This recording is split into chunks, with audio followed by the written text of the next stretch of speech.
Black சீக்கு என்னாச்சு 3 மாசமா வீடியோ போடல. இதானே நவம்பர் 2 வரைக்கும் நான் வீடியோ போட்டிருப்பேன்னு நினைக்கிறேன். அப்போ வந்து எனக்கு ஒரு முக்கியமான வேலை, ஒரு டாக்குமெண்ட் ஒர்க் இருந்துச்சு. டவுன் வரைக்கும் போறதுக்கு கொஞ்சம் தூரம் போகணும். கிட்டத்தட்ட ஒரு 10-15 வருஷங்களுக்கு மேல வந்து நான் வண்டி ஓட்டிருக்கேன். இது வரைக்கும் எந்த ஆக்சிடென்ட்டும் பண்ணதில்ல, ஒரு ஆக்சிடென்ட் ஹிஸ்டரியும் கிடையாது. ஆனா அன்னைக்கு என்ன தோணுச்சோ எனக்கு தெரியல. சரி நம்ம வந்து டாக்ஸி எடுத்துட்டு போவோம், ரொம்ப தூரம் போக வேண்டி இருக்கு, அதனால வந்து நம்மளுக்கு லேட் ஆயிடுச்சு அப்படின்னா மன நிம்மதி இருக்காது, டிஸ்ட்ராக்ஷன் வந்துரும் அப்படிங்கிற காரணத்தால டாக்ஸி எடுக்கலாம் முடிவு பண்ணி டாக்ஸி எடுத்து போயிட்டு இருந்தேன்.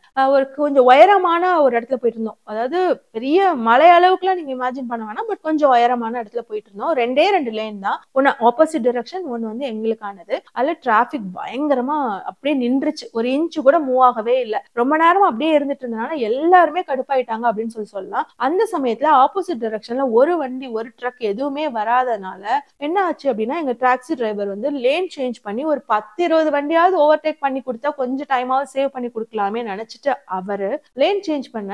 எல்லாருமே அதே மாதிரி கடுப்புல இருந்தாங்கல்ல, அவங்களும் அதே முடிவு தானே எடுத்திருப்பாங்க. அப்படி என்னோட காருக்கு முன்னாடி இந்த ட்ரக்கும் வந்து பாத்தீங்கன்னா அந்த டிரைவரும் லேனை சேஞ்ச் பண்ண, இவர் கரெக்டா ஆக்சிலேட்டர் மிச்சு ஸ்பீடை இன்க்ரீஸ் பண்ணும்போது அந்த ட்ரக்கோட பாடி வந்து பாத்தீங்கன்னா அந்த டெயில் மாதிரி இருக்கும் இல்லையா நீட்டமா, அந்த பெரிய ட்ரக் அது வந்து என்னோட டாக்ஸியோட டோர்ல அடிச்சு என்னோட தொடை வரைக்கும் வந்து அடிச்சிருச்சு. அதனால கால்ல வந்து கொஞ்சம் அடி, அது ரெக்கவர் ஆயிடுச்சு, ஒரு 80% ஆயிடுச்சு.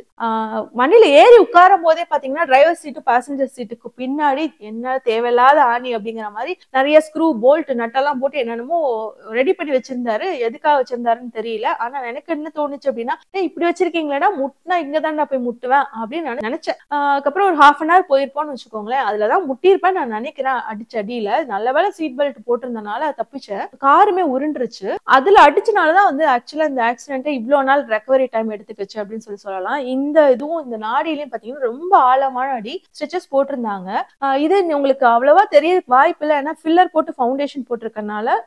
ஆனா நாடில எல்லாம் வந்து அவ்வளவா ஃபில்லர்லாம் நீங்க ஒண்ணும் போட முடியாது, அதனால தையல் தெரியறதுக்கான வாய்ப்பு இருக்கு. மேபி கிளாரிட்டி இல்லாம இருக்கலாம், ஏன்னா போன்ல ரெக்கார்ட் பண்றதுனால. இது ரெண்டும். அதுக்கப்புறம் பாத்தீங்கன்னா இந்த கை வந்து இந்த போன் பயங்கரமான ஃப்ராக்சரு. இப்ப கூடிருச்சு, கொஞ்சம் பரவாயில்ல, ஒரு 70% இல்ல 60% சொல்லலாம். பட் கம்ப்ளீட்டா சரியாகும், வெயிட் தூக்க முடியும், எல்லாமே வந்து முன்னாடி பண்ண மாதிரி பண்ண முடியும் அப்படின்னா இன்னொரு 1.5 வருஷம் ஆகும் அப்படின்னு சொல்லியிருக்காங்க. முகத்துல பாத்தீங்கன்னா இப்ப நிறைய டெக்னாலஜிஸ் இருந்துச்சு, நம்மளால சரி பண்ணிக்க முடியும். இருந்தாலும் எனக்கு ஒரு சின்ன மனத்தடை இருந்துச்சு. 2 வாரத்துக்கு முன்னாடியே வீடியோ போட ஆரம்பிச்சிருந்திருக்கலாம்.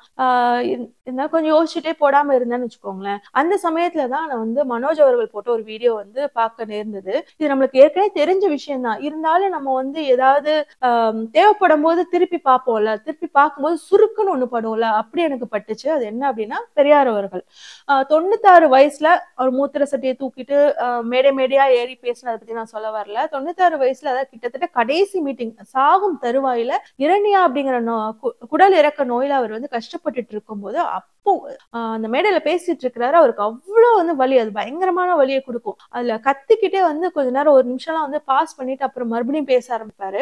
எதுக்காக அப்பெல்லாம் பேசினாரு? அவருக்கு சொத்து இல்லையா, சுகம் இல்லையா, சந்தோஷமா அவர் வந்து வாழ்ந்து இருந்திருக்கலாம். இன்னைக்கு என்னென்னமோ பேசி திரியிறாருல சீமான்லாம், அவர் வந்து அதெல்லாம் செஞ்சுட்டு அவரோட பணத்தை வச்சு சந்தோஷமா இருக்கன்னா இருந்திருக்கலாம். ஆனா இந்த சமூகம் முன்னேறணும், இந்த சமூகத்தினர்ல வந்து இழிநிலை வந்து போகணும், படிக்கணும் இந்த பிள்ளைங்களாம் அப்படிங்கிறதுக்காக தான் கடைசி மூச்சு வரைக்கும் அவர் பேசினார்ல. அப்படிப்பட்ட வலியோட ஒரு மனுஷன் பேசியிருக்கிறாரு. அவரை பத்தி பேசுறதுக்காக, அவரை பத்தி ஒரு இம்ப்ரெஷன்ல நம்ம வந்து இன்ஸ்பிரேஷனோட பேச வரும்போது நம்ம 0.00001% கூட பேசல அப்படிதான் சொல்லணும். அப்படி இருக்கும்போது இந்த முகத்துக்காகலாம் நம்ம கவலைப்பட்டுட்டு இருக்கணும்னு அவசியமும் இல்லை. இது சரி பண்ணிக்க முடியக்கூடிய ஒரு விஷயம். நம்ம எஸ்பெஷலி நான் படிச்சு வேலைக்கு வந்து ஒரு வாழ்ந்துட்டேனே சொல்லலாம். ஆனா வாழ போகிற சமூகத்தினர், இளைய சமூகத்தினர், மாணவர்கள்லாம் வந்து பாத்தீங்கன்னா சீமான்ட்ட சிக்கிட்டு இருக்காங்கல்ல.